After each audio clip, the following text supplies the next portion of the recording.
महासागर न्यूज। ते काय करतात आता तो त्यांचा वैयक्तिक प्रश्न आहे। आमची लढाई त्यांच्याबरोबर क्लिअर कट सुप्रीम कोर्टमध्ये चाललेली आहे। आजही मी माझ्या मतावर सातत्याने ठाम आहे।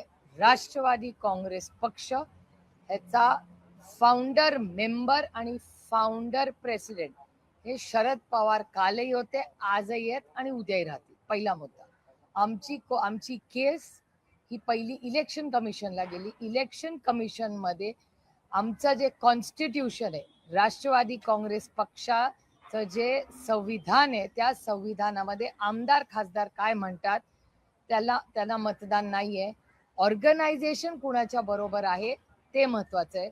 ऑर्गनायझेशनची सगळी कागदपत्र, सगळी ॲफिडेव्हिट्स, सगळा जो पत्रव्यवहार आहे तो पूर्णपणे आम्ही त्या 8 हिअरिंग्स मध्ये, जिथे 80 वर्षाचे शरद पवार ज्यांनी पक्ष स्थापन केला ते स्वतः प्रत्येक हिअरिंगला हजर होते आणि त्या प्रत्येक हिअरिंग मध्ये काय झालं हे तुम्हालाही सगळ्यांना माहिती आहे। प्रत्येक वेळेस आम्ही ब्रीफिंग केलं।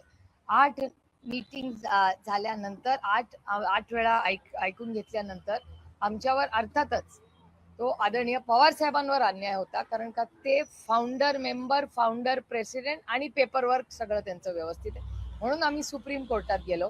सुप्रीम कोर्टात आजही आम्ही हिअरिंग मागतोय, पण सुप्रीम कोर्टात आम्हाला हिअरिंग मिळत नाही।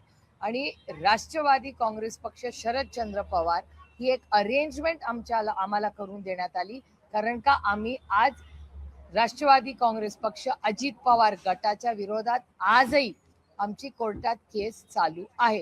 कारण का मी मागेही तुम्हाला बोलते, मी पुन्हा रिपीट करते की आमची ही लढाई ज्याचा पक्ष आहे त्याला तो मिळाला पाहिजे आणि नंतर आदरणीय पवार साहेबांनी त्या पक्षाचं काय करायचं हा आदरणीय पवार साहेबांचा स्वतःचा आणि त्यांची जी टीम असेल त्या प्रक्रियेमधली त्यांचा असेल। तो आमचा कुणाचा वैयक्तिक प्रश्न नाही, कारण का ही एक संघटना नाही, ही कोणाची मालकी नाहीये। पण ज्या चुकीच्या पद्धतीने त्यांनी तो आदरणीय पवार साहेबांकडून काढून घेतला हे चुकीचं आहे आणि लढाई एवढ्यासाठीच करायची की आज हा अन्याय आदरणीय पवार साहेबांवर झाला, उद्या हे देशामध्ये दुसऱ्या कुणावरही तो करतील। त्याच्यामुळे एखादा rules are made to be followed, नियम कायदे हे मनमानीसाठी नाही चालत। हा देश संविधानानेच चालणार, भारतरत्न डॉक्टर बाबासाहेब आंबेडकरांच्या संविधानाच्या चौकटीतच चालणार।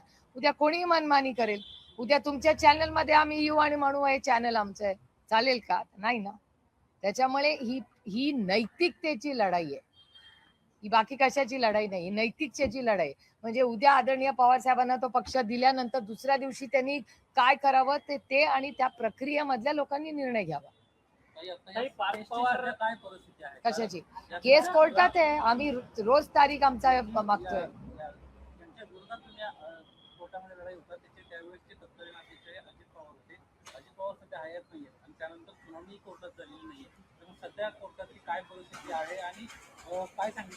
ही लढाई कुठल्या व्यक्तीबरोबर नाहीये, ही प्रक्रियेची लढाई आहे।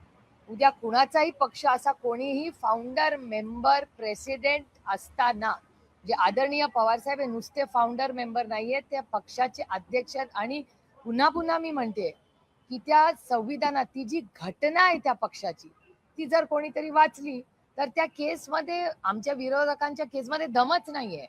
म्हणून इलेक्शन कमिशन मध्ये ते जरूर जिंकले असतील चुकीच्या पद्धतीने, पण ते कोर्टात नाही जिंकू शकत आणि म्हणून आम्हाला तारीख कदाचित मिळत नसेल। त्याच्यामुळे दुर्दैव आहे की एका सशक्त लोकशाहीमध्ये नियम कायद्याप्रमाणे हे झालं पाहिजे, एवढीच आमची अपेक्षा आहे। एकीकडे शरद पवारांना मागच्या वेळेस प्रफुल्ल पटेल आणि सुनील तटकरे भेटायला जात होते, तर आता पार्थ पवार